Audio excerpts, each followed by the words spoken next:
The story of the Illuminati begins not in shadow, but in the fervent intellectual climate of the Enlightenment.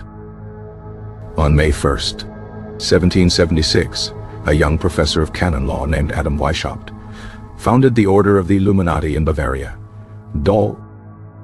Weishaupt sought to create a secret society dedicated to reason, philanthropy, and the opposition of religious and state power. He envisioned a world free from what he saw as the oppressive structures of monarchy and the church. The organization was structured with intricate grades of initiation, similar to the Freemasons. Members adopted classical names to maintain their anonymity. Weishaupt himself was known as Brother Spartacus.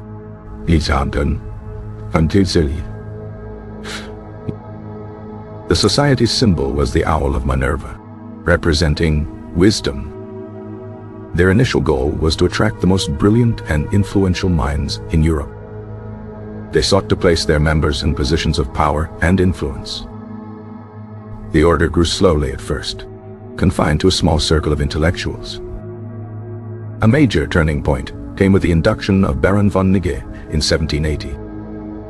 Nigge was a skilled organizer and recruiter who helped the Illuminati expand rapidly.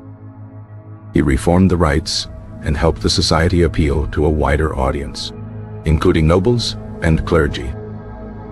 By 1784, the Illuminati had between 650 and 2,500 members. Their influence spread across German states and even into other parts of Europe. However, internal conflicts began to arise between Weishaupt and Nigge. Weishaupt's secretive and authoritarian leadership style clashed with Nigge's desire for a more open structure. The Bavarian government, under Elector Karl Theodor, grew suspicious of secret societies. In 1785, the Elector issued an edict banning all secret organizations, including the Illuminati and Freemasons. Government authorities cited the order's documents and correspondence.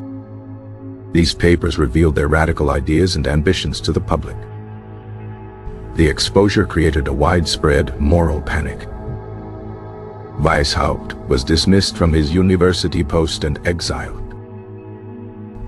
The Bavarian Illuminati was effectively dismantled by 1787. This should have been the end of the story. However, the legend of the Illuminati was just beginning. In 1797, a Scottish physicist named John Robison published Proofs of a Conspiracy. Robison argued that the Illuminati had survived and were responsible for the French Revolution. He claimed they had infiltrated Masonic lodges to spread their revolutionary ideals across Europe. Almost simultaneously, a French Jesuit priest, Augustin Barruel, published his memoirs illustrating the history of Jacobinism. Barruel independently reached a similar conclusion, accusing the Illuminati of a meticulously planned conspiracy against Christianity and all legitimate government. These books became bestsellers, spreading the Illuminati myth across the Atlantic to the United States. The panic took root in New England, where Federalist clergymen warned of a secret plot to undermine American democracy and religion. They saw the influence of the Illuminati in the rise of Thomas Jefferson's Democratic Republican Party. Jefferson himself had praised Weishaupt's ideals, though he dismissed the conspiracy claims.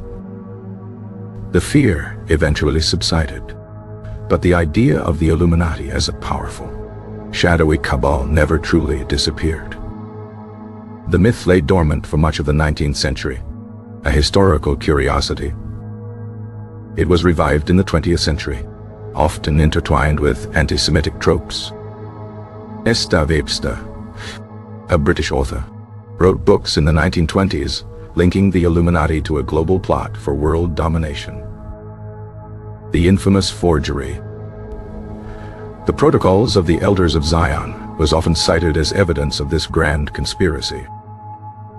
The idea was further popularized by American right-wing groups. The John Birch Society. In the 1950s and 60s, heavily promoted the theory of an Illuminati communist conspiracy controlling world events. They saw the Council on Foreign Relations and the Trilateral Commission as modern fronts for the ancient order. The late 20th century saw the Illuminati conspiracy enter mainstream pop culture. A satirical work of fiction called The Illuminatus, trilogy, published in 1975, playfully blended the myth with counterculture ideas. The books treated the conspiracy as both a terrifying reality and a cosmic joke. This trilogy ironically became a primary source for many modern conspiracy theories. It introduced the idea of FNORDs, hidden messages in media meant to induce fear. The concept of the all-seeing eye on the US dollar bill became a central symbol for theorists. They pointed to the pyramid and the Latin phrase, Novus Ordo Seclorum, as proof of Illuminati influence in America's founding. Historians note this symbolism is Masonic, not Illuminati, and represents a new era, not a new world order. Today, the Illuminati conspiracy is more pervasive than ever, thanks to the internet. Websites, forums, and social media platforms are filled with claims of their continued existence and control. They are said to manipulate financial markets from the shadows. They are accused of orchestrating wars for profit and power. They are believed to control the media, entertainment industry, and even popular musicians. Celebrities are often accused of being members. Their hand gestures and music video symbolism scrutinized for hidden meaning. The theory posits a small elite, the globalists, are working to establish a totalitarian new world order. This new order would feature a single world government, a single currency, and the complete subjugation of the masses. Believers see signs of this plan in international organizations like the United Nations and the World Bank. Events like the 9/11 attacks are often cited as false flag operations to justify more government control. The Bilderberg Group, an annual private conference of influential figures, is seen as a key meeting of the Illuminati leadership. The Bohemian Grove, an exclusive men's club, is another source of suspicion due to its secretive rituals. Skeptics and historians, however, offer a more mundane explanation.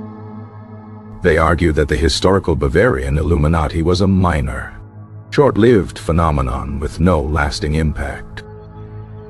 The modern conspiracy theory, they contend, is a product of fear, misinformation, and the human tendency to find patterns in chaos. It provides a simple answer to complex world problems.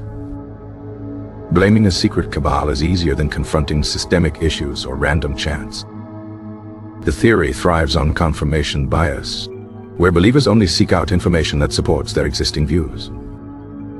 Any evidence to the contrary is dismissed as disinformation spread by the Illuminati themselves. The lack of concrete proof is paradoxically seen as evidence of their power and secrecy. The theory is a powerful narrative that gives its adherents a sense of special knowledge. They feel they are awake while the rest of the world is asleep. This creates a strong sense of community among believers. The conspiracy is also highly adaptable, incorporating new events and figures into its overarching narrative. From the French Revolution to modern-day politics, the Illuminati are always the unseen hand. The persistence of the myth speaks to a deep-seated distrust of authority. It reflects anxieties about globalization and the concentration of wealth and power. While the Bavarian Illuminati disbanded over 2 centuries ago, their legend continues to control the imaginations of many. The question of whether they control the world is less a matter of historical fact and more a testament to the enduring power of a compelling story. The search for hidden masters reveals more about the searcher than the shadows they chase. It is a modern folklore for a complex and often frightening world. The narrative provides a villain for every tragedy. It offers a sense of order in a universe that often feels chaotic. The symbols are reinterpreted to fit the narrative. the truth becomes secondary to the belief. The power of the myth is its ability to evolve. It absorbs new anxieties and fears. It finds new enemies and new fronts. The digital age has amplified its reach exponentially. A single video can reach millions in hours. The echo chambers of social media reinforce the belief system. Critical thinking is often discouraged.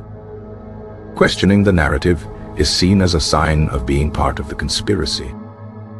The lines between satire and belief have blurred completely.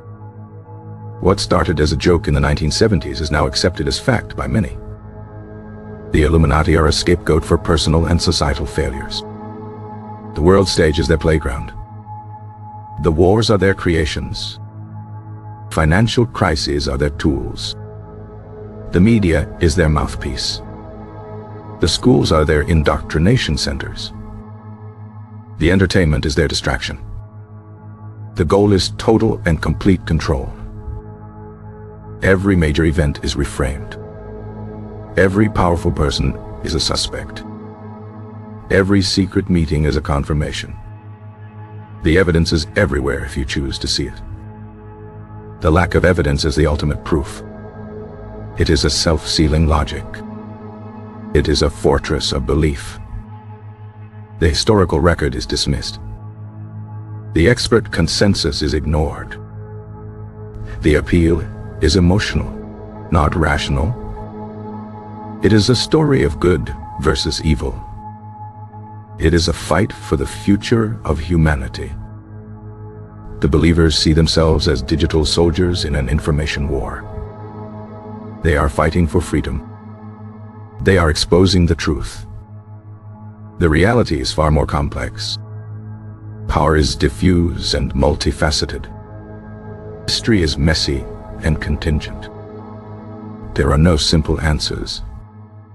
But the myth of the Illuminati persists. It is a powerful and seductive idea. It is a story that will likely never die. It is a reflection of our deepest fears and suspicions. It is a testament to the power of narrative. The conspiracy is the story. The story is the conspiracy. The end is always near. The final plan is about to unfold. The world holds its breath. But the dawn never comes. The cycle begins anew. Dottie? The shadows lengthen. The whispers continue. The search for the Illuminati goes on. And so the legend endures, a ghost in the machine of the modern world, a perpetual conspiracy for a perpetually anxious age.